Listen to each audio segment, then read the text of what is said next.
जय राधा माधव जय कुंज बिहारी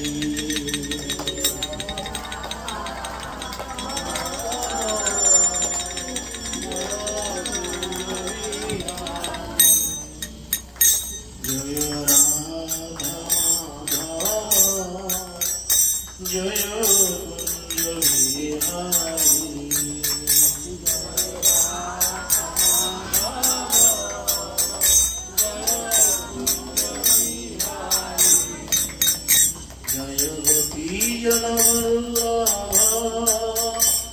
जय गिरिवरधारी जय कुंज बिहारी जय गोपी जन वल्लभ जय गिरिवरधारी जय कुंज बिहारी जय यशोदानंदन जय जनरंजन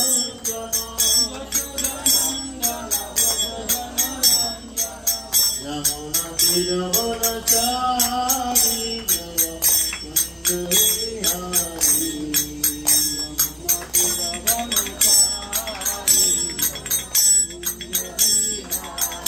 जय राधा माधव जय कुंज बिहारी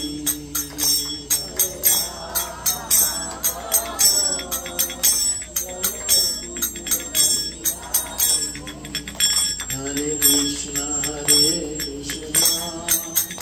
कृष्ण कृष्ण हरे हरे हरे राम राम राम हरे हरे कृष्ण कृष्ण कृष्ण हरे हरे हरे राम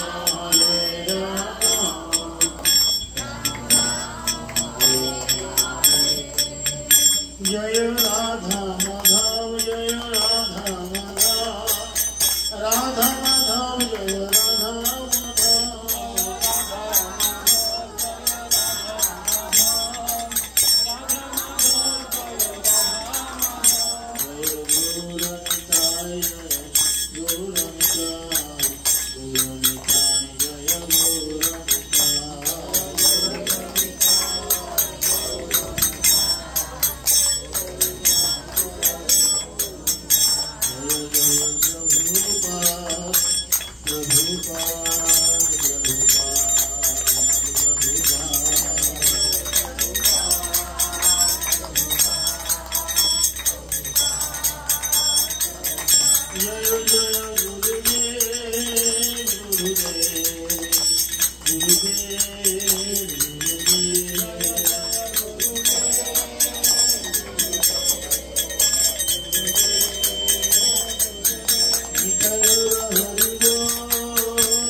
चक्षुरुन्मिलितं येन तस्मै श्रीगुरवे नमः।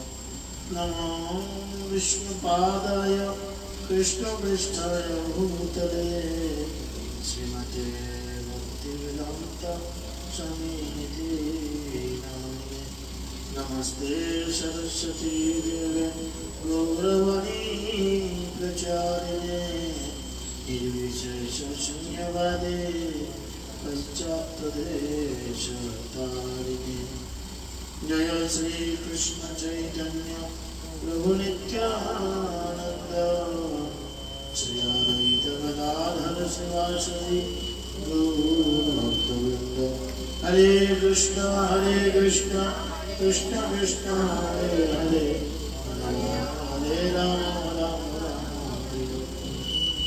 मुखं करोति वाचालं मनों लङ्घयते दक्षिणातमहं वन्दे श्रीगुरुदेवतारिणं परमानन्दमाधवं श्रीचैतन्यईश्वरम्। श्री चैतन्यमनोभीष्टं स्थापितं येन भूतले स्वयं रूप गदामयं ददाति शरणान्तिकं नष्टप्रायेषु भद्रेषु नित्यं भगवतो सेवया भगवते नित्यं श्लोके भक्ति भवति नष्टके। जय श्री कृष्ण चैतन्य प्रभु नित्यानंद श्री अद्वैत गदाधर शिवासदि गौरभक्तवृंद। हरे कृष्ण कृष्ण कृष्ण हरे हरे हरे राम राम हरे हरे। ओम नमो भगवते वासुदेवाय ओम नमो भगवते वासुदेवाय ओम नमो भगवते वासुदेवाय। हरे कृष्ण। সকলকে সর্বপ্রথম আন্তর্জাতিক কৃষ্ণ ভবনামৃত সংঘ তথা ইস্কন নামহট্টর পক্ষ থেকে প্রীতি শুভেচ্ছা ও অভিনন্দন জ্ঞাপন করি। সকলের শ্রীধাম মায়াপুরে সুস্বাগতম। আপনারা অনেকেই জানেন ইংরাজি 9, 10, 11 আমাদের হুগলি জেলার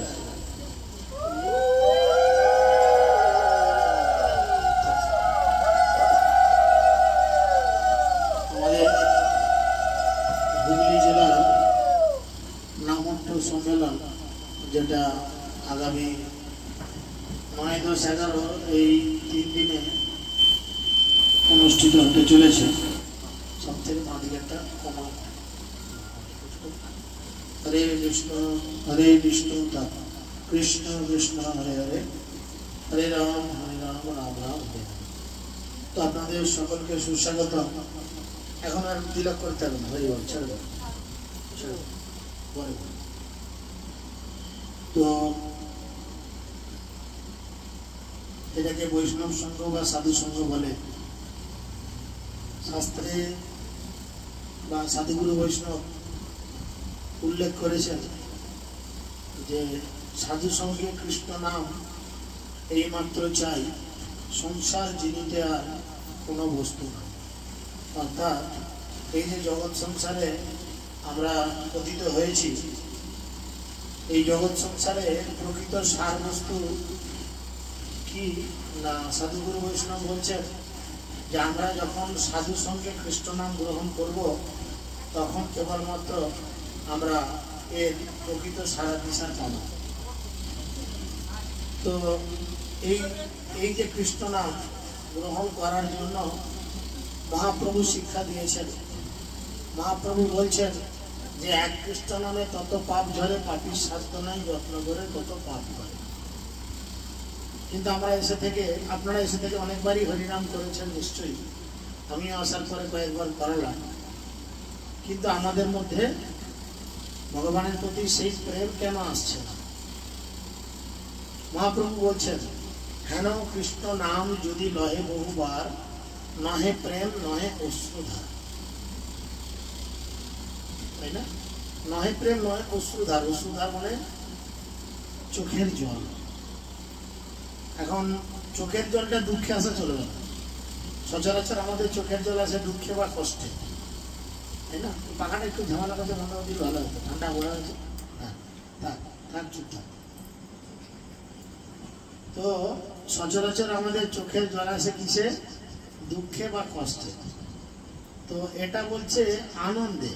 কৃষ্ণের নাম করার ফলে, কৃষ্ণের সঙ্গে যুক্ত হওয়ার ফলে যখন দিব্য আনন্দ আমরা লাভ করব, আর সেই আনন্দ লাভ করার ফলে যখন আমাদের চোখের জল আসবে, তখন বুঝতে হবে আমরা প্রকৃত প্রেমে পড়েছি।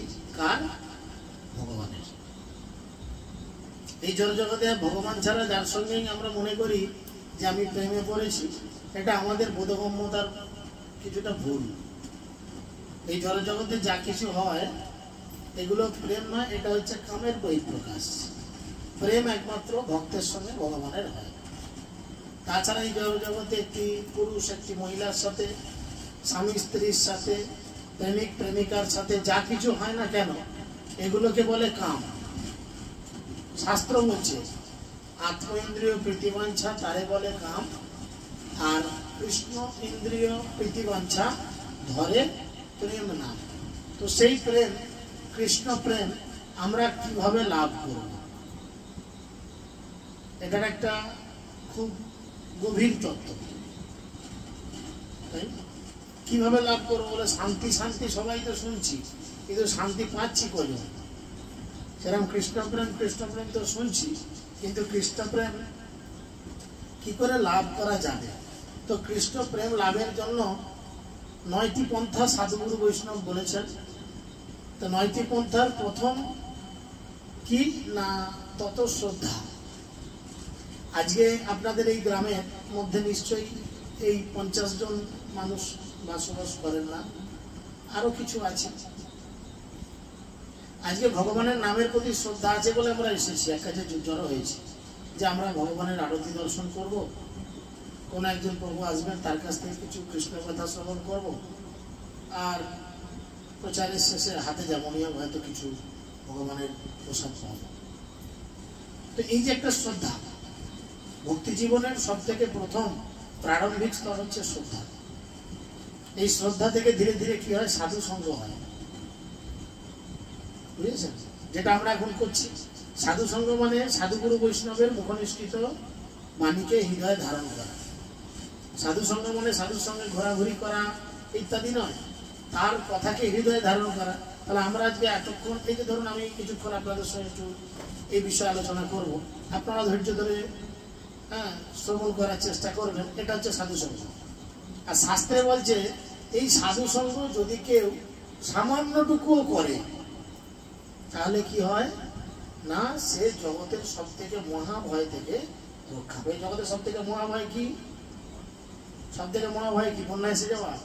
যা বৃষ্টি হচ্ছে এখন, যদিও নিম্নচাপ ফলে সরে গেছে, এসে গেছে, আরো হয়তো আসতে পারে, গরানি জল এরপর তো আসবে ওপর থেকে। তো এটা কি বড় ভয় আমাদের জীবনে? বলেন, পেছন থেকে বলেন, আপনাদের সব থেকে বড় ভয় কি? লক্ষ্মী ভান্ডারের টাকা আটকে যাওয়া? তবে মৃত্যু ভয়, তাই না? চিন্তা করেন, এটা হচ্ছে প্রকৃত ভয়। ভগবান বলছেন যে মৃত্যু ভয় থেকে আমরা কিভাবে রক্ষা পেতে পারি? কিভাবে রক্ষা পেতে পারি না, অল্প একটু। শাস্ত্রে বলছে সাধু সঙ্গ সর্বশাস্ত্রে কয়, লবমাত্র সাধু সঙ্গ সর্বসিদ্ধি হয়। সামান্য একটু। এরকম অনেক কাহিনী রয়েছে। বলে একটা লোক প্রতিদিন এত মদ খেত, এত উল্টোপাল্টা কাজ করত যে তার কোনো হিসেব নেই। গল্প করবেন না, হরি বল, গল্প করার দরকার নেই, আমি চলে যাওয়ার পর কথা বলবেন। ঠাকুমা চুপ করে বসেন, কি হয়েছে? মাঝে ঝালে চাপা দিতে ভুলে গেছে। তবে দেখো, বাস্তব কথা, দুয়ারে ছাতা রেখে এসেছে, তার মানে বিষয়। নরোত্তম দাস ঠাকুর কীর্তনে বলছেন যে আমরা বিষয়ে মজে রয়েছি, আর কবে আমরা এই বিষয় থেকে বেরিয়ে আমরা সেই যুগল রূপ, রাধাকৃষ্ণের যুগল রূপ দর্শন করব, কবে হাম হেরব শ্রী বৃন্দাবন, তাই না? তাই যে গল্পটা বলছি ভালো করে শুনেন। এক মাতাল ছিল, প্রতিদিন মদ খেত, উল্টো পাল্টা খাবার খেত, উল্টো পাল্টা আচরণ করত। এরকম বর্ষার দিনেই তিনি তার ঘরের মধ্যে বসে, বৃষ্টি হচ্ছে, আরাম করে মদ খেতে আরম্ভ করেছে। আর কোন একজন বৈষ্ণব রাস্তায় যেতে যেতে বৃষ্টি হচ্ছে দেখে ছাতা নেই বা রেনকোট নেই, এই ঘরের এই যে সানসেটটা রয়েছে তার নিচে দাঁড়িয়ে গেছে, মেন গেটের বাইরে দাঁড়িয়ে গেছে। অনেক সময় হয় না এরকম যে বৃষ্টি হচ্ছে, এক্ষুনি থেমে যাবে, একটু দাঁড়াই। সে বৈষ্ণব দাঁড়িয়ে গেছে, আর এই মাতাল ঘরে মদ খেতে খেতে দেখতে পাচ্ছে বাইরে খুব বিদ্যুৎ চমকাচ্ছে, আর কে একটা বাইরে এসে দাঁড়িয়েছে। তার থেকে ওকে বলি ঘর ঢুকে একটু দাঁড়াতে, বৃষ্টি কমলে না হয়ে যাবে। শেষকালে বজ্জাঘাত যা পড়ছে, যদি তার মাথায় পরে মরে যায়, বাবা কে সামান নামে হয়ে যাবে। হতেই পারে তার ঘরের সামনে মরেছে, থানা পুলিশ হয়ে যাবে। দিয়ে সে মাতাল মদ খেতে খেতে দরজা খুলে তাকে বলে যে এই ঘর ঢুকে দাঁড়াও, আজ পরে মরে গেলে আমার নামে তুমি দাঁড়াও। সে কিন্তু সাধু সঙ্গ করার চিন্তা করেনি, কিন্তু সে ব্যক্তি একজন বৈষ্ণব, বুঝেছেন? যাক, অলরেডি এরকম চ্যাপ্টার মিটে গেল। এ মাতালো দমে মদ খেয়ে পেট ফুলে মরে গেল একদিন। আর মরে যাওয়ার পরে যারা অপকার্য করে বা এই ধরনের ভগবানের ভক্ত হয় না, তাদের মৃত্যুর পরে গতি কোথায় হয়? যমরাজের কাছে। যমরাজের কাছে গিয়ে সেখানে বিচার হয়, সবার বিচার হয়, প্রত্যেকের বিচার হবে, বিচার ছাড়া কেউ থাকবে না। কি বাচ্চা কে বুড়ো, কে কুৎসিত কে সুন্দর, কে বড়লোক কে গরিব, সবার বিচার কিন্তু হবে। যমরাজ সবার বিচার করবেন। ওনার 13টা ক্যামেরা লাগানো থাকে আমাদের ভালো করে পর্যবেক্ষণ করার জন্য। কি করছি না করছি, লুকিয়ে লুকিয়ে কি করে ফেলছি, সমস্ত কিছু রেকর্ডিং করেন। সাক্ষী রূপে আমাদের প্রত্যেকের হৃদয়ে ভগবান রয়েছেন, আছে কিনা? সর্বস্ব হৃদি চাহান সন্নিবিষ্ট।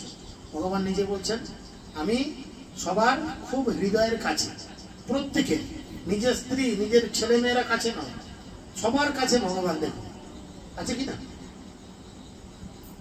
বুঝেছেন? তাহলে তিনি সাক্ষী রূপে রয়েছেন, তিনি আপনার প্রতিটা বাজে ভালো কর্মের সাক্ষী রূপে রয়েছেন। আর একজন রয়েছেন ছবি তুলছেন, তিনি হচ্ছেন চিত্রগুপ্ত। ওই জন্য ওর নাম চিত্রগুপ্ত। গুপ্ত মনে লুকিয়ে লুকিয়ে, চিত্র মনে ছবি। সে লুকিয়ে লুকিয়ে সব ছবি তুলছে। কটা হাঁস মারলে, কটা মুরগি খেলে, কতগুলো ছাগল খেলে, কত বিড়ি টানলে আর কত মদ টানলে, সব হিসেব সে লিখছে কিন্তু বসে বসে। বুঝেছেন? তো এই লোকটা তো সারা জীবন এরা উল্টো পাল্টা কাজ করেছে। মৃত্যুর পরে যখন এই লোকটাকে হিড় করে যমদূতরা টানতে টানতে যমরাজের সামনে নিয়ে গিয়ে উপস্থিত করেছেন, আর যমরাজের সামনে উপস্থিত করার পর যখন যমরাজ প্রশ্ন করছেন চিত্রগুপ্ত বা বিচিত্রগুপ্তকে যে আচ্ছা দেখুন তো, যে এই লোকটা এসেছে এর ভালো খারাপ কি কাজ আছে? তো চিত্রগুপ্ত তো খাতা খুলে বলে প্রভু এর ভালো কাজ তো কিছু নেই, এত দিন রাতে এরকম উল্টো পাল্টা খাবার দাবার খেয়ে ঝামেলা করেছে যে এর হিসেব রাখা খুব মুশকিল। তবে হ্যাঁ একটা ভালো কাজ আছে, এ সারা জীবনে একবার মাত্র না ইচ্ছা করেও একজন বৈষ্ণবকে বাড়িতে একটু জায়গা দিয়েছিল। ওই যে বৃষ্টির সময় ঢুকতে বলেছিল, ঢুকে দাঁড়াও, মরে মরে গেলে আমি কেস খাবো, এইটা একটা ভালো কাজ আছে। তো যমরাজ বলল এর জন্য তো স্বীকৃতি লাভ করেছে, পূর্ণ নয় স্বীকৃতি। তখন যমরাজ সেই ব্যক্তিকে বলল যে দেখো বাবু, তুমি যে বাজে কাজ করে সারা জীবন মনুষ্য জীবন পেয়ে তুমি রাধাকৃষ্ণ না ভজনা করে তুমি এই ধরনের আচার আচরণ করে যে অপরাধ করেছো, তার ফলে তোমার নরকগতি তো হয়েইছে, প্রচুর শাস্তি তোমার জন্য অপেক্ষা করছে। তো তোমার কাছে এখন দুটো অপশন, তুমি পুণ্যটা আগে ভোগ করবে না শাস্তিটা ভোগ করবে। বললো বাবু শাস্তি খুব কষ্টের, আমি জানি, বুঝতে পারছি, ওই যে শুনতে পাচ্ছি, হ্যাঁ লোকে ওরে বাবরে মরে গেল বলছে, হ্যাঁ আমি এখন বুঝতে পারছি। মানুষ বোঝে, যে মানুষ ভুল কাজ করে চলে না, মৃত্যুর সময় হলেও সে একটু হলেও বোঝে যে না আমি এটা ঠিক করছি না। যে বিড়ি টানছে সে হয়তো নেশার ঝোঁকে টানছে, কিন্তু সে জানে আমি এই কাজটা ঠিক করছি না, সে জানে। এখন যদি নাও জানে অন্তত মৃত্যুর আগে একবার হলেও জানবে। তো তখন সে লোকটা বলছে আমি আগে পুণ্যটাই ভোগ করে নিই। আমার পুণ্য কি আছে না, তুমি ওই যে একবার মাত্র একজন বৈষ্ণবকে তোমার বাড়িতে স্থান দিয়েছিলে, তো এই জন্য তুমি আবার দ্বিতীয়বার মনুষ্য জন্ম পাবে।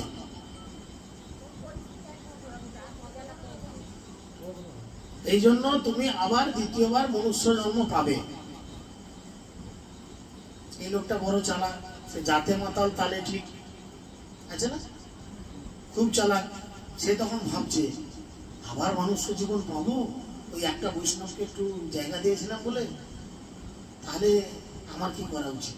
কারণ সে খুব ভালো করে দেখতে পাচ্ছে যে একবার মনুষ্য জীবন থেকে বেরিয়ে গেলে 84 লক্ষ বার জন্ম নেওয়ার পর তারপরে আবার মনুষ্য জীবন, গরু গাধা ছাগল বাঘ সিংহ আরশোলা গিরগিটি টিকটিকি সাপ ব্যাঙ উকুন মশা মাছি গাছপালা হয়ে 80 লক্ষ বার জন্মানোর পরে তবে মনুষ্য জীবন আবার পাব। তখন হিন্দুর বাড়িতে যদি না জন্মান, যদি মুসলমান বাড়িতে জন্মান, তখন যদি ভারতবর্ষে না জন্মে দক্ষিণ আফ্রিকার একটা ঘোরতর জঙ্গলে জন্ম নেন, যেখানে সবাই উলঙ্গ ঘরে, বুড়ো হয়ে গেলে বুড়ো বুড়িকে মেরে খায়,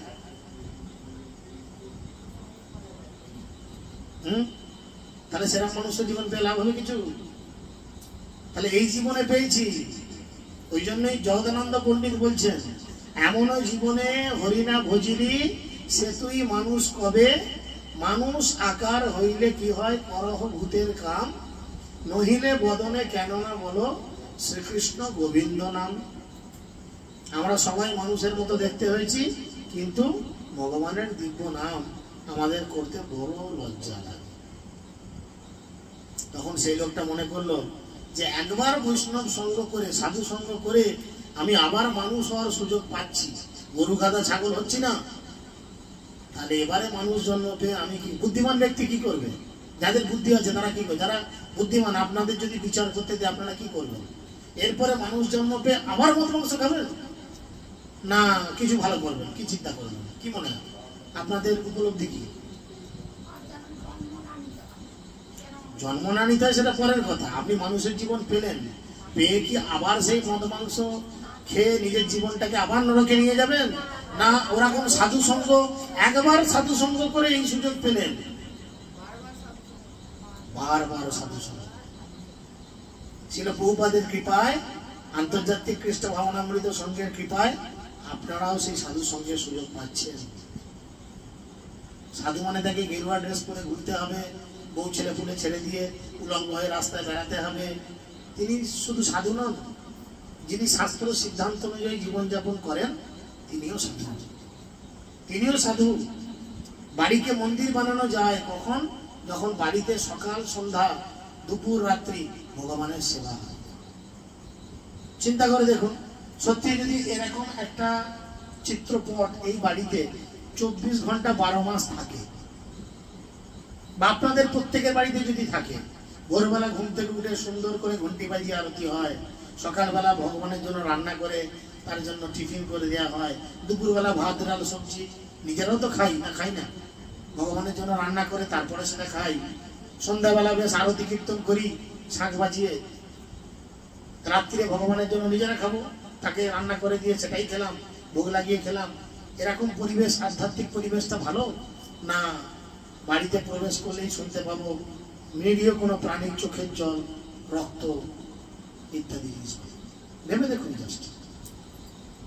তো শিল প্রভুপাদ কি করেছেন, যিনি আন্তর্জাতিক কৃষ্ণ ভাবনামৃত সংঘের প্রতিষ্ঠাতা আচার্য, তিনি আপনাদের কাছে কি করেছেন, এই সাধু সঙ্গটাকে সহজলভ্য করেছেন। আপনারাও ইচ্ছা করলে সাধু খোঁজার দরকার নেই, নিজেরাই সাধুর মতো হতে পারেন। কিভাবে? ভগবানের দিব্য নাম হরে কৃষ্ণ মহামন্ত্র কীর্তন করুন, আশেপাশে বিভিন্ন ভক্তরা আছে তাদের সঙ্গে যোগাযোগ করুন, এরকম নামহট্ট প্রায় করুন, তার ফলে সঙ্গ হবে। তাহলে সেই ব্যক্তি চিন্তা করলো, একবার সাধু সঙ্গ করে যদি আমার আবার মনুষ্য জীবন লাভ হয়, আর আমি দ্বিতীয়বার ওই পাপ খাবারে যাব না।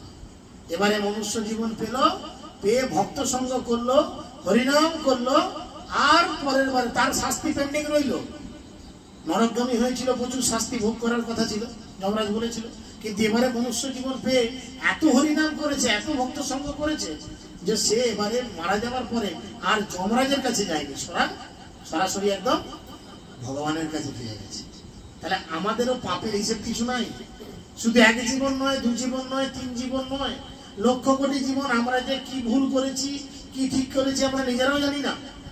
কিছু তো ভুল করেছি, যার জন্য এই মনুষ্য জীবন আমরা পেয়েছি, কষ্ট পাচ্ছি না। শাস্ত্র বলছে, ঘোর সংসারে পড়িয়া মানব না পায় দুঃখেরও শেষ। এ ঘোর সংসারে আমরা সংসারে পড়েছি, পরে কি পাচ্ছি? এই যে বয়স্ক মানুষ কিছু আছে, জিজ্ঞেস করুন ঠাকুমাদের, ঠাকুমা তোমাদের অভিজ্ঞতা কি? আজ তো তোমরা 50 বছর, 60 বছর, 70 বছর সংসারে আছো, তো সংসারের অভিজ্ঞতা কি? খুব ভালো না খুব কষ্টদায়ক? জিজ্ঞেস করুন। না বাবা, সত্যি খুব কষ্টদায়ক। আমাকে বসে বসে দেখতে হয়েছে আমার ছেলের মৃত্যু। আমি কাউকে কষ্ট দিচ্ছি না, যদি কারোর জীবনে মিলে যায় দয়া করে আমাকে ভুল ভাববেন না, বোঝানোর সাথে বলছি। দেখতে হচ্ছে না, মাকে বসে বসে দেখতে হচ্ছে এই সংসারে যে ছেলেকে জন্ম দিয়েছি তার মৃত্যু।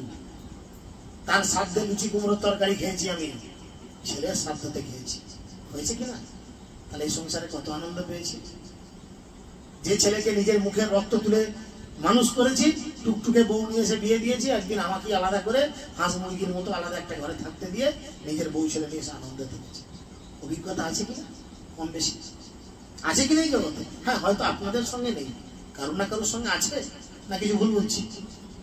একদম 100 ভাগ আছে। তাহলে এই সংসারে পড়ে আমরা কিন্তু এই দুঃখ পাচ্ছি। যখন এই সংসারকে কৃষ্ণের সংসার গড়ে তুলব, তখন কি হবে? সমস্ত দুঃখের অবসান হবে। ওই জন্য আমাদের কি করতে হয়?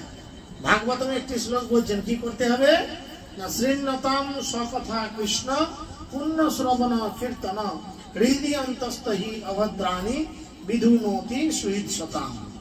পরমেশ্বর ভগবান শ্রীকৃষ্ণ, যিনি পরমাত্মা রূপে সকলের হৃদয় বিরাজ করেন, ভগবান প্রত্যেকের হৃদয়ে রয়েছেন, এবং যিনি হচ্ছেন সাধুবর্গের সুহৃদ। ভগবান কিন্তু কাদের বন্ধু? সাধুদের বন্ধু। ভগবান বলছেন, আমি সর্বতভাবে আমার ভক্তকে রক্ষা করি। আমার ভক্ত যদি, কোনো মানুষ যদি আমার জন্য সামান্যটুকু চিন্তা করে, তাকে আমি মহাভয় থেকে রক্ষা করি। গীতাতে ভগবান বলছেন, স্বল্পস্য ধর্মস্য ত্রায়তে মহত ভয়াত। সামান্য একটু ভগবানের কথা চিন্তা। দেখুন, দ্রৌপদীর নাম শুনেছেন? দ্রৌপদীর নাম শুনেছেন সকলে? দ্রৌপদীর একবার বস্ত্রহরণ হয়েছিল, শুনেছেন? যে ভরা রাজসভার মধ্যে প্রচুর পুরুষ মানুষের মধ্যে একটা মেয়েকে যখন বিবস্ত্র করা হয়, সেটা কত অসম্মানের। হ্যাঁ, কিন্তু দ্রৌপদী পাঁচটা স্বামী ছিল। আশা করি আপনাদের 5টা করে স্বামী কারণ নাই, একটাই আছে।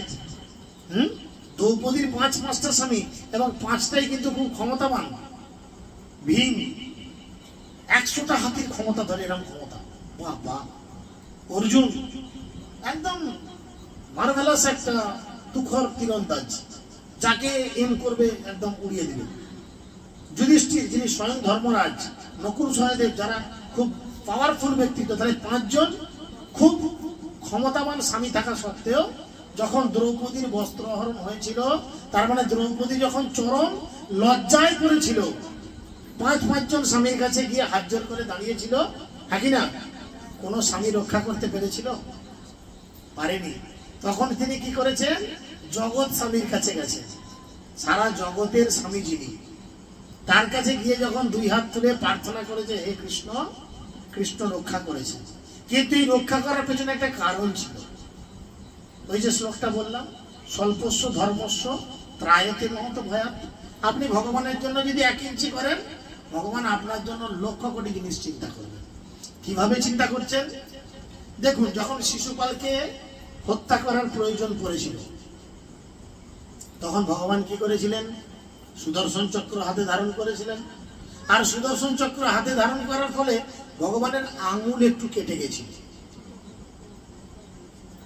আর সেই রাজসভায় অনেক বড় বড় সুন্দরী মহিষীরা ছিলেন, রানীরা ছিলেন, সবার পরনে কিন্তু শাড়ি ছিল। কেউ ওই দামি শাড়ি একটু ছিঁড়ে কেন, পকেট থেকে একটু রুমাল বার করেও আঙুলে কৃষ্ণর বাঁধার কথা চিন্তা করেনি। দ্রৌপদী কিছু না ভেবে তার দামি শাড়ির আঁচলে একটুখানি ছিঁড়ে কৃষ্ণর হাতে বেঁধে দিয়েছিল। হ্যাঁ কি না? সামান্য দিয়েছিল। তো ওই সামান্য শাড়ির বদলে কৃষ্ণ কি দিল? আনলিমিটেড শাড়ি। আপনাদের মায়াপুরের হাটে বোধহয় এত শাড়ি বিক্রি হয় না, কৃষ্ণ দ্রৌপদীকে যা শাড়ি দিয়েছিল। এর থেকে প্রমাণ পাওয়া যায় যে ভগবানের জন্য যদি আমরা সামান্যটুকু কিছু করি, ভগবান আমাদের জন্য অনন্ত কোটি সাম্রাজ্য বিস্তার করে রাখবেন। তাই গৌরকে মানাবে। তাই এখানে তিনি বলছেন, তিনি তার পবিত্র কথা শ্রবণ এবং কীর্তনে রতিযুক্ত ভক্তদের হৃদয়ের সমস্ত ভোগ বাসনা বিনাশ করেন। যদি আমরা সাধুগুরু বৈষ্ণবের মুখ থেকে ভগবানের কথা শুনি শ্রদ্ধা সহকারে, তাহলে আমাদের কি লাভ হবে? না, আমাদের হৃদয়ের ভোগ বাসনা দূরে যাবে। এই জড়জগতে আসার কারণ কি বলেন তো? আমাদের দুঃখ কষ্টের কারণ কি বলেন তো? এই কামনা বাসনা বা ভোগ বাসনা। আমি চেয়েছি, ভগবান আমাকে সেই দুঃখের জগতে পাঠিয়েছে। আমি একদিন ভগবানের রাজ্যে ছিলাম, সেখানে থেকে বলেছি, ভগবান তোমার 16,108টা বউ কত সুন্দর দেখতে, এর মধ্যে আমার একটা কি এরকম হতে পারে না? ভগবান বলেছেন, হ্যাঁ হতে পারে, কিন্তু সেটা এখানে ভোগ করার জায়গা নয়। তুমি বউ নিয়ে ভোগ করতে চাও, যাও, তোমাকে পৃথিবী নামক একটা জায়গা দিলাম, যেখানে তুমি বউ নিয়ে ভোগ করতে পারবে।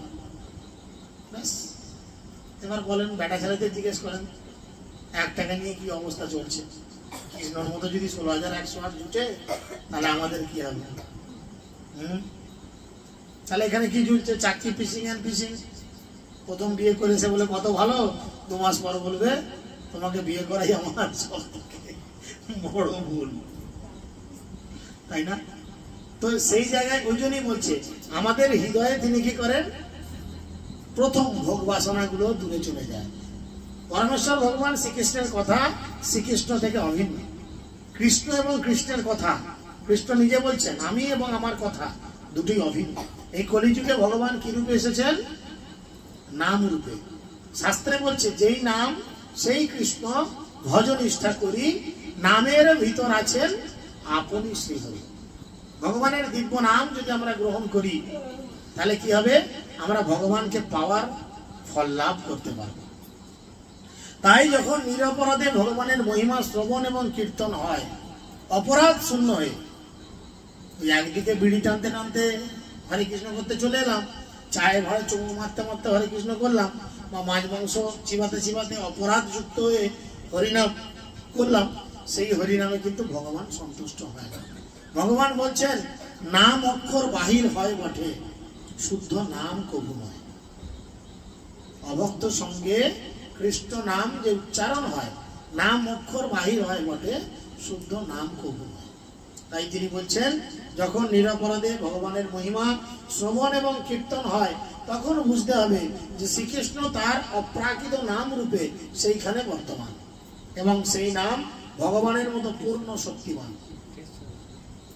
ভাগবতমে একটা কাহিনী রয়েছে অজামিল, আপনারা অনেকেই হয়তো জানেন। অজামিল ব্রাহ্মণ পুত্র হওয়ার পরেও সারা জীবন একটি বেশ্যা মেয়ের সঙ্গ করে কামাসক্ত হয়ে জীবনের চরম উদ্দেশ্যকে নষ্ট করে ফেলে। কিন্তু সৌভাগ্য বলে তার ছোট ছেলের নাম রেখেছিল নারায়ণ। আর নারায়ণ সচরাচর কার নাম? ভগবানের নাম নারায়ণ।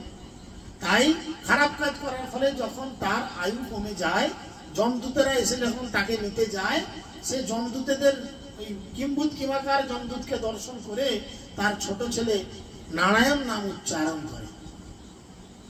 আর ভগবান তার গীতা নামক বইয়ে বলেছে, গীতা হচ্ছে ভগবানের আইন, সেই আইন বইয়ে ভগবান বলছেন জীবনের অন্তিমে যে আমার নাম স্মরণ করবে সে আমার ধাম প্রাপ্ত হবে। তাহলে নারায়ণ হচ্ছে ভগবানের নাম। গীতায় ভগবান বলছেন অন্তকালে মামে চ শরণ মুক্ত কলে বরং, জীবনের অন্তিমে আমার নাম স্মরণ করবে। আর তিনি নারায়ণ বলে ডেকেছেন, নারায়ণ ভগবানের নাম। ফলে যমদূত নিয়ে যেতে পারলো না, বিষ্ণুদূত আসলো, তর্কাতর্কি হলো, কথা হলো। ভাগবতমে 4 অধ্যায় রয়েছে ষষ্ঠ স্কন্ধে এর উপর, এই টপিকের উপর। সেখানে কত সুন্দর আলোচনা করা হয়েছে। তাই যখন তিনি আসলেন, এসে কি করলেন, অজামিলকে শিক্ষা দিলেন যে তুমি না জেনেও আমার নাম গ্রহণ করেছো, এর ফলে তোমাকে যমদূতের কাছে যেতে হলো না, তুমি আমার ধাম প্রাপ্ত হলো। তিনি না জেনে যদি তার এই গতি হয়, আমরা তো আজকে কিছু হলেও ভগবানের নামের মহিমা জানতে পারলাম, নাকি না? জানতে পারলাম তো যে ভগবানের নাম খুব ক্ষমতাবান। আগেকালকার দিনে ঠাকুমারা বলতো যদি রাস্তায় যেতে ভয় লাগতো, রাম রাম রাম রাম রাম রাম করে করে চলে যেত, বলতো না? সাহস জোগাতো, বল রাম লক্ষণ বুকে আছে, ভয় আমার কি, বলতে বলতে যেত। অ্যাকচুয়াল ভগবানের নাম করলেই সমস্ত বিপদ চলে যায়। সেই জন্য তিনি চৈতন্য মহাপ্রভু তার শিক্ষাষ্টমে ঘোষণা করছেন ভগবান তার দিব্য নামে সর্বশক্তিকে অর্পণ করেছেন। সেই নাম উচ্চারণ করার জন্য কোনো স্থান কাল পাত্রের প্রয়োজন হয় না। ভগবানের দিব্য নাম যে কোনো জায়গায় যে কোনো পরিস্থিতিতে গ্রহণ করা চলে। মহাপ্রভু বলছেন কিবা শয়নে কিবা জাগরণে কিবা ভোজনে অহর্নিশি চিন্ত কৃষ্ণ বলহ বদনে। সব সময় কৃষ্ণ নাম চিন্তা করা উচিত। চিন্তা করতে করতে কি হবে, চিত্তের মধ্যে কৃষ্ণ উকি মারবে। বাজারে যখন প্রথম একটা ভালো শাড়ি আসে, আপনারা প্রথমে কি পরে দেখেন? প্রথমেই তো পরে দেখেন না, লোকের মুখে, এর মুখে, তার মুখে খবর পান, ও ওই কোম্পানির শাড়িটা এসেছে, খুব ভালো রে, শুনছি খুব ভালো, মানে তার গুণগান শোনেন, সেই শাড়িটার গুণগান শোনেন, শুনতে শুনতে সেই শাড়িটার প্রতি আসক্ত হন, প্রেমে পড়ে যান শাড়িটা। সেরকম ভগবানের গুণগান শুনতে শুনতে কি হবে, একদিন ভগবানের প্রেমে পড়ে যাবেন। আর এই প্রেমে পড়লে কি হবে? ভগবান আপনাকে কৃপা করে তার ধাম গোলক বৃন্দাবন প্রাপ্ত করাবেন, যেটা সচরাচর সবাই যেতে পারে না। গীতায় ভগবান বলছেন, মনুষ্যনাং সহস্রেষু কশ্চিৎ যতচিৎ সিদ্ধায়। সহস্র সহস্র মানুষের মধ্যে কদাচিৎ এক আধজন আমার ধাম প্রাপ্ত হয়, সবাই প্রাপ্ত হয় না। তো সেই জন্য ভগবান আমাদের প্রতি এতই কৃপালু যে ভগবান তার অপ্রাকৃত নাম রূপে স্বয়ং আমাদের সম্মুখে উপস্থিত থাকতে পারেন, কিন্তু আমরা এমনই দুর্ভাগা যে ভগবানের এই পবিত্র নাম এবং তার মহিমা শ্রবণ কীর্তনে আমাদের কোনো রুচি নেই। ভগবান স্বয়ং রয়েছেন, আমার রুচি নেই। আমার রুচি কোথায় থাকছে? ছাতাটা রেখেছিল দুয়ারে, একটা জড় পদার্থ ছাতা, তার প্রতি আসক্ত। একটা ছাতা সে কত বেশি আপনাকে উপকার দেবে? খুব বেশি হলে বৃষ্টির সময় আপনাকে বাঁচাবে। আর ভগবান, ভগবান এই যে টানছেন ছাড়ছেন অক্সিজেন, সারা জীবন কয়েক কোটি টাকা এটা দিচ্ছেন ফ্রি অফ কস্ট। এই যে খাচ্ছেন 1 লিটারের দাম 20 টাকা, হিসাব করুন সারাদিনে কত খাচ্ছেন, কত মাথায় ঢালছেন, কত বাসন কোসন ধুচ্ছেন, হিসাব করুন। এটা ভগবান কিন্তু মাটির তলা থেকে দিচ্ছে ফ্রি অফ কস্ট। এই যে আছেন এত বড় জায়গায় ফ্রি অফ কস্ট, এমন কিচ্ছু পয়সা নিচ্ছে না। তার প্রতি আমরা আসক্ত হচ্ছি না কেন? না, হৃদয়ের মধ্যে কি রয়েছে? কামনা বাসনা। ভগবানের প্রতি কামনা বাসনা নেই, জড় জগতের জিনিসের প্রতি কামনা বাসনা, যার ফলে এই অবস্থা। সেই জন্য ভগবানের দিব্য নাম শ্রবণ কীর্তনে কিভাবে রুচি লাভ করা যায় সেই সম্বন্ধে আলোচনা করা হয়। কিভাবে? না, আমরা যখন কোনো শুদ্ধ ভক্তের তত্ত্বাবধানে থাকি, শুদ্ধ ভক্তের সেবা করার চেষ্টা করি, তখন কি হয়? ধীরে ধীরে ভগবানের নামের প্রতি রুচি জন্মায়। ব্যাপারটা ঠিক রাখুন। আপনি যদি মাতালের সঙ্গ করেন, মাতাল একদিন আপনাকে কিন্তু 1 গ্লাস ভাত খাইয়ে ছাড়বে, বলবে তুই অল্প খাইয়া দেখ কেমন পাবি মজা, বলবে কিনা? বিড়ি খোরের সঙ্গ করবেন, সে একদিন আপনাকে একটা বিড়িটা নিয়ে ছাড়বে, একটা মেরে দেখ, টেনশন দূরে চলে যাবে, করাবে কিনা? সেরকম আপনি যদি ভক্তের সঙ্গ করেন, কি হবে? ভক্ত একদিন না একদিন আপনাকে বলবে কি, যে জপ ব্যাগে অন্তত 1 মালা হরিনাম জপ করে দেখ, কি আনন্দ পাস। বিচার করুন আপনি কোনটা আপনার জন্য সত্যি ভালো।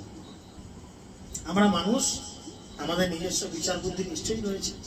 তো সেই জন্য তিনি বলছেন তার সম্ভব হয় কেবল ভগবানের শুদ্ধ ভক্তের সেবা করার মাধ্যমে।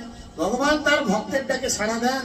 তিনি যখন দেখেন যে কোনো ভক্ত তার অপ্রাকৃত সেবা লাভের জন্য ঐকান্তিক ভাবে আগ্রহী এবং তার ফলে তার কথা শ্রবণে গভীরভাবে উৎসুক হয়েছেন, তখন ভগবান তার হৃদয় থেকে তাকে এমন ভাবে পরিচালিত করেন যাতে ভক্ত অনায়াসে তার কাছে ফিরে আসতে পারেন।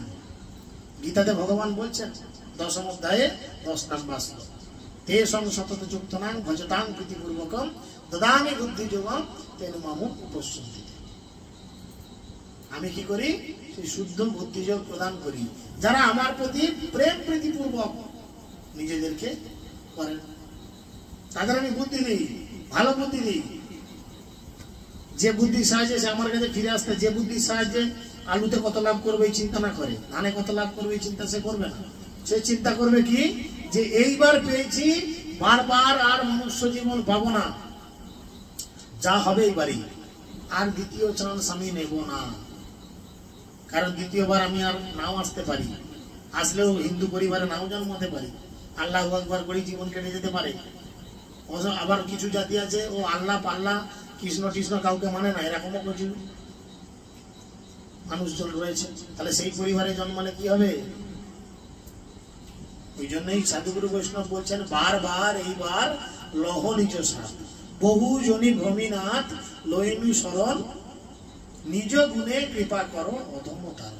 এ প্রভু, আমার নিজের কোনো যোগ্যতা নেই, তুমি আমাকে কৃপা করে এই জগৎ থেকে উদ্ধার করো, শুধু আপনাকে একটু দেখাতে হবে। সেই জন্য তিনি বলছেন যে তিনি তাকে ভক্ত তার কাছে ফিরে আসতে পারেন। ভগবানের কাছে ফিরে যাওয়ার জন্য আমাদের যে বাসনা, তার থেকে আমাদের তার কাছে ফিরিয়ে নিয়ে যাওয়ার জন্য ভগবানের উৎকণ্ঠা আরো অনেক বেশি। কত সুন্দর কথা বলছে, বলছে আমাদের ভগবানের কাছে ফিরে যাওয়ার জন্য যতটা না ইচ্ছা যতটা না আমাদের মনের মধ্যে একটা কামনা বাসনা রয়েছে, তার থেকে অনেক বেশি ভগবানের ইচ্ছা রয়েছে আপনাকে তার কাছে ফিরিয়ে নিয়ে যাওয়ার। আপনি এক পায়ে দিয়ে গিয়ে দেখুন, ভগবান আপনাকে 100 পায়ে গিয়েছে দু হাতে করে তুলে দেবেন। শুধু চেষ্টা করুন, শুধু চেষ্টা।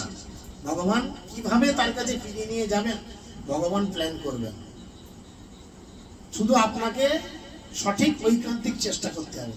এই প্রভু, আমি আপনার সেবা পূজা করে, আপনার কথা প্রচার করে আমার এই সারাটা জীবন কাটিয়ে জীবনের অন্তে আমি আপনার ধাম প্রাপ্ত হতে চাই, যেখানে গেলে আর ফিরে আসতে হবে না, যেখানে গেলে দুঃখময় সংসারে আর ফিরে আসতে হবে না, আমি সেই ধাম প্রাপ্ত হতে চাই। আমরা প্রায় কেউই ভগবানের কাছে ফিরে যেতে চাই না, কেবল মুষ্টিমেয় কয়েকজন ভগবানের কাছে ফিরে যেতে চান। কিন্তু কেউ যখন ভগবানের কাছে ফিরে যাওয়ার প্রত্যাশী হন, তখন ভগবান নিজে তাকে সর্বতভাবে সাহায্য করেন। এরম ইতিহাসে অনেক দৃষ্টান্ত রয়েছে, অনেক দৃষ্টান্ত আছে, আপনি লক্ষ্য করে দেখুন।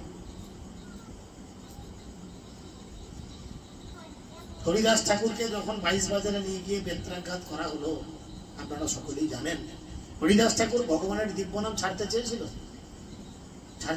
ছাড়েনি মুক্তি। খণ্ড খণ্ড যদি হয়ে যায় দেহ প্রাণ, তবু না ছাড়িব বদনে আমি এ হরিনাম। তোমরা মেরে ফাটিয়ে দাও, থেতর করে দাও, রক্তারক্তি করে দাও, কিন্তু আমি মুখে হরিনাম ছাড়ো। ভগবানের বিশ্বাস ছিল। সেই হরিদাস ঠাকুর একটা মুসলমান কুলোদ্ভূত, যেহেতু ভগবানের নাম গ্রহণ করেছিল, মহাপ্রভু যিনি স্বয়ং ভগবান, তিনি কি করলেন হরিদাস ঠাকুরকে, দেখুন কত সুন্দর হেল্প করলেন। কি করলেন বলুন তো? নামের আচার্য পদ দিলেন। হরিদাস ঠাকুরকে এমন একটা পদ দিলেন যে হরিদাস ঠাকুর হিন্দুদের শেখাবে, একটা মুসলমান হয়ে হিন্দুদের শেখাবে কেমন করে হরিনাম করতে হয়। আচার্য কথার অর্থ এটাই, যিনি আচরণ করে শিক্ষা দেন। দেখুন হরিদাস ঠাকুর আমাদের শিক্ষা দিয়েছেন কিরাম করে হরিনাম করতে হয়। মহাপ্রভু তাকেই পদ দিলেন, বিশাল পদ। শুধু তাই নয়, আরো কত কি দিলেন দেখুন নাম করার জন্য। কি দিলেন না, প্রত্যেক দিন ভোরবেলা উঠে মহাপ্রভু নিজে দাঁতন মাজতে মাজতে হরিদাসের কাছে আসতো। মর্নিং ওয়াক করতে করতে হরিদাসের কাছে আসতো, পুরীতে এসে জিজ্ঞেস করতো, হরিদাস ভালো আছো তো? ভগবান এসে জিজ্ঞেস করছে, চিন্তা করেন কিসের জন্য না, নাম করতে বলে। শুধু তাই নয়, মহাপ্রভু নিজে দাঁত মাজতে মাজতে এই দাঁতনটা ওখানে পুঁতে দিল, যে একটা সিদ্ধ বকুল হলো। এখন যেটা পুরীতে গেলে আপনারা লক্ষ্য করবেন, সিদ্ধ বকুল। একটা গাছ যখন হয়, গাছের মাঝে সার থাকে কিনা, থাকে কিনা না, উপরে শুধু ছাল থাকে। দেখবেন একটা ভালো গাছ হলে ভেতরে সার থাকে, বেশ সারায়। কিন্তু পুরীতে ওই যে সিদ্ধ বকুল রয়েছে, শুধু ফাঁপা বাকল, বাইরের ছালটা রয়েছে, ভেতরে কোনো সার নেই। মহাপ্রভুর কৃপায় হরিদাস ঠাকুরের নাম করার জোরে ওই বকুল গাছ সিদ্ধি লাভ করেছে, গাছেও সে গোলক বৃন্দাবন চলে গেছে। কিসের দ্বারা? কেবলমাত্র এই দিব্য নাম হরে কৃষ্ণ মহামন্ত্র কীর্তন করার দ্বারা। তাহলে গাছ হয়ে যদি সে যেতে পারে, আমরা তো মানুষ। একটা গাছ তো বলতে পারে না, ওরে বৃক্ষলতা আদি বলিতে না পারে, তারাও এই নাম শুনিলেও তরে। গাছপালা মুখে বলতে পারে? বলতে পারে? কোনো গাছ বলতে পারে শুনেছেন? গাছের ফিলিং আছে আমরা জানি, অনুভূতি আছে জানি, কিন্তু গাছ মুখে বলতে পারে না। কিন্তু আমরা মানুষ, আমরা মুখে বলতে পারি। তাই আমরা যদি মুখে হরিনাম করি, তাহলে গাছ যদি শুনে উদ্ধার লাভ হয়, আমরা মুখে বললে আমরা উদ্ধার লাভ হবো, হ্যাঁ কি না? হবো তো? তাহলে আমরা সেইভাবে হরিনামকে গ্রহণ করা উচিত। সেই জন্য বলছেন সর্বতভাবে পাপ মুক্ত না হলে ভগবানের রাজ্যে কোনোদিন প্রবেশ করা যায় না। একাধারে অপরাধ করবো, একাধারে ভগবানকে ডাকবো, এভাবে হয় না। প্রচুর স্রোত চলছে নদীতে, এখন বন্যা টন্যা আসছে, খুব নদীতে স্রোত। আপনি ওপারে যাবেন, দুটো নৌকায় যাচ্ছে ওপারে, আপনি দুটো মাঝিরই মন রাখার জন্য দুটো নৌকা দিয়ে পা দিয়ে দাঁড়ালেন। এবার বলেন কতক্ষণ আপনার জন্য মানে বেশ ভালো মঙ্গল সূচক সময় থাকবে? যতক্ষণ দুটো নৌকা মোটামুটি কাছাকাছি যাবে। যদি দুটো নৌকা দুদিকে চলে যায়, আপনি হরে কৃষ্ণ। যদি সাঁতার না জানেন তাহলে তো হয়েই গেল, চিন্তা নাই। তাই জীবনে দুটো নৌকায় পা দিয়ে চলা উচিত নয়। আমি একধারে নেশাও করবো, আবার একাধারে হরিনামও করবো, এটা হয় না। কারণ মহাপ্রভু নিজে বলছেন, ভগবান নিজে বলছেন, অপরাধ শূন্য হয়ে লহ কৃষ্ণ নাম। অপরাধ শূন্য হতে হবে। আপনি ডাক্তারের কাছে গেলেন, সুগার হয়েছে, ডাক্তার আপনাকে ওষুধ লিখে দিল, আর আপনি প্রেসক্রিপশন নিয়ে বেরিয়ে এসে মাথা চুলকে ভাবলেন 500 টাকা দিয়ে ডাক্তার দেখালাম, 1000 টাকা দিয়ে ওষুধ কিনলাম, আমার পয়সা, আমি কেন চিনি খাবো না, আলু খাবো না। তাহলে ওষুধও খেলেন আর চিনি আলুও খেলেন, রোগ সারবে মা? একদিন মরে যাবেন, রোগের জ্বালাতেই মরে যাবেন। এই যদি ডাক্তারের মানে নির্দেশ মতো চলেন, তাহলে সুগার কন্ট্রোল হবে কিনা, রোগ থেকে আপনি অনেকটা কন্ট্রোল হবেন কিনা সেটা। এই জড় জগতে এসেছি, মরবো আমরা অবশ্যই। কৃষ্ণ বলছেন জাতস্যহি ধ্রুব মৃত্যু ধ্রুবং জন্ম মৃতস্য। যে জন্মেছে তার মৃত্যু হবেই। ভক্ত কি অভক্ত, জন্মেছি যখন মরবই, কিন্তু মৃত্যুটাকে মহিমান্বিত করতে হবে। কুকুর ছাগলের মতো না মরে একজন ভক্তের মতো মরো, যাতে ভগবান তোমাকে নিয়ে গোলক বৃন্দাবন যায়। তা নাহলে সেই জন্তুদের লাঠি ঝাঁটা খাওয়ার জন্য বাইরে রেশনে মাল তোলার মতো লাইন দিয়ে দাঁড়াতে হবে। ভেতরে কি হচ্ছে রে, বাবরে তুই জানিস নি কেষ্ট, তুই করে বললি না এই মায়াপুরের লড়িচা বাবা মরে গেছি। ভেতরে কি হচ্ছে, সব এত চেঁচাচ্ছ কেন? না যারা মদ খেত, মাংস খেত, উল্টো পাল্টা কাজ করতো, হরিনাম করতো না, তাদের দমকা পিটছে। একদম 2020 বিশ্বকাপ খেয়েছে 4-6, আর তারা এখন আতঙ্কে চিৎকার করছে। মরণ সময় তারা উপায় হইয়া হারা অনুতাপ অনলে জ্বলিল। ওই জন্যই দাঁত থাকতে দাঁতের কদর করতে হবে। যতদিন দাঁত আছে না, ছোলা কলাই হেভি খেতে লাগবে চিবিয়ে কুরুম কুরুম করে। আর যখন দাঁত চলে যাবে, তখন ছোলা কলাই দিলে এই চুষে চুষে থু করে ফেলেই দেবে। তখন ছোলা কলাই টেস্ট পাবেন না, চিবিয়ে একটু চুষে খেয়ে দেখবেন ছোলা কলাই, ঠিক তেমন আপনাদের বুঝে যাবে যে দাঁত না থাকলে কেমন খেতে লাগবে ছোলা কলাই। তো ঠিক সেরকম এই মনুষ্য শরীর পেয়েছেন, এটার প্রকৃত সদ্ব্যবহার করা উচিত। জড় জগতের পাপগুলি আমাদের জড়া প্রকৃতিকে ভোগ করার বাসনা থেকে উদ্ভূত হয়। এই জড় জগতে যে আমরা পাপ করি, এগুলো অ্যাকচুয়ালি কামনা বাসনা থেকে হয়। শরীরটা বড় রোগা হয়ে যাচ্ছে, একটু সকালবেলা হাত বয়েল একটা না খেলে কি হয়, দুটোর পালক ছিঁড়া না খেলে কি হয়, দুটো ছোট লাইট বড় লাইট না খেলে কি হয় বলেন বলেন। হাতি কতগুলো কি করে? হাতির শরীর কি আমাদের থেকে রোগা? কোনোদিন শুনেছেন যে হাতি ভিটামিনের অভাবে দুর্বল হয়ে গেছে, হাতির মাথা ঘুরছে, উল্টে পড়ে গেছে, হাতিকে ইয়ে করতে হয়েছে, হাসপাতালে ভর্তি করতে হয়েছে? হ্যাঁ, যখন বুড়ো হয়েছে মরে গেছে তখন আলাদা কথা, ছাড়ে না, সারা জীবনে সচরাচর বলেন। হাতি আমাদের থেকে বেশি খানা কম খায়। আমরা 500 চালের ভাত খাবো, সকাল থেকে রাত পর্যন্ত কত ফ্যাসিনেশন করি। ভক্তিবিনোদ ঠাকুর, যিনি তৎকালীন ছিলেন একজন সরকারি উচ্চপদস্থ কর্মচারী, তিনি তার লেখার মধ্যে বলছেন, কি বলছেন জানেন? বলছে গর্ধবের মতো আমি করি পরিশ্রম, কার লাগি এত করি না ঘুচিল ভ্রম। গর্ধব মানে গাধা। গাধা সারাদিন রাত খাটে দুমুঠো ঘাসের জন্য, সারাদিন রাত খাটে দুমুঠো ঘাসের জন্য। গাধা যদি একটু জড়জগতের বাইরে বেরিয়ে দেখে মালিক ছাড়াও ঘাস দেওয়ার লোক আছে, ঘাসের অভাব তা তো নয়। ঠিক আমাদেরও সেই অবস্থা। আমরা 500 চালের ভাত খাবো সারাদিন রাতে, সকাল থেকে 10টা 5টা ডিউটি করছি, কি পরিশ্রমই না করছি।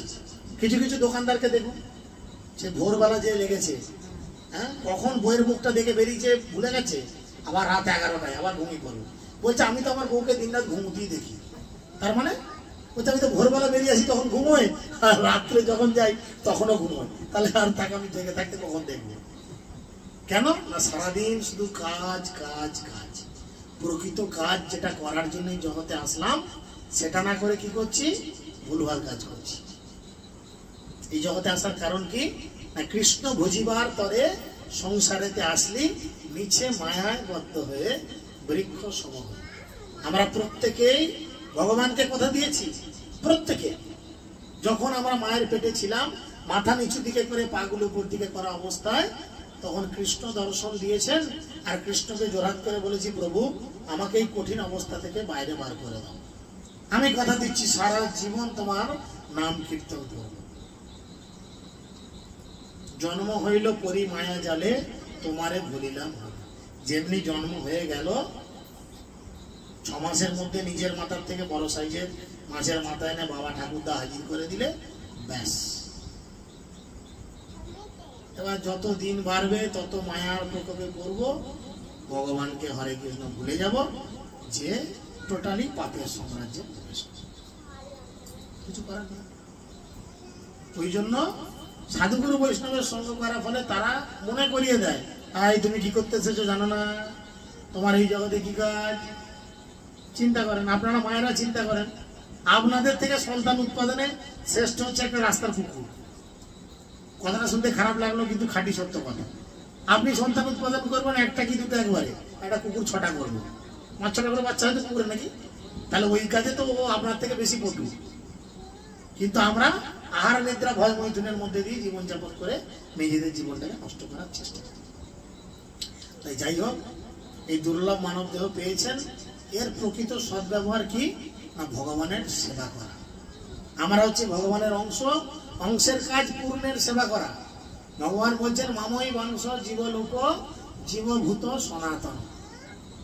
এই জড়জগতের জীব আমার ক্ষুদ্রাতি ক্ষুদ্র অংশ, তাহলে অংশের কাজ পুণ্যের সেবা করা। বুঝতে পেরেছেন? কোম্পানির চাকরের কাজ কোম্পানির মালিকের সেবা করা। এমন ভগবান হচ্ছেন সেই কোম্পানির মালিক, আমরা হচ্ছি চাকর, আমাদের কাজ ভগবানের সেবা করা। আর যদি ভগবানের সেবা না করব, কারুর না কারুর সেবা আমাদের করতে হবে। মায়ার সেবা, ছেলেপুলের সেবা, বইয়ের সেবা, পার্টির সেবা, নেতার সেবা, নেত্রীর সেবা ইত্যাদি সেবা। আমাদের বিচার করতে হবে কোন সেবা আমাদের জন্য প্রকৃত উপকারী। বুঝতে পেরেছেন? হরে কৃষ্ণ কৃষ্ণ কৃষ্ণ হরে হরে,